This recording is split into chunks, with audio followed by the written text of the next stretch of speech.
سنة 2001 كان في شاب كرواتي اسمه إيفو.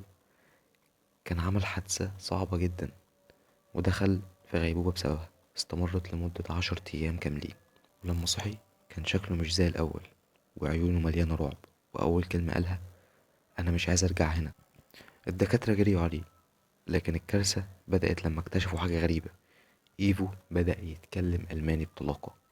المشكلة هنا إن محدش في عيلته كلها كان بيتكلم ألماني، وهو نفسه عمره ما اتكلم ألماني ولا درس ألماني ولا حتى سافر ألمانيا.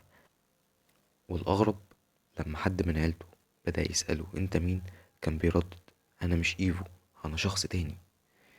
لما حاولوا يرجعوه لأيامه القديمة، كان كل كلمة بيقولها عن كرواتيا كانت كلمات صعبة جدا ووحشة جدا جدا، كأنه بيكره كرواتيا مع إنها بلده.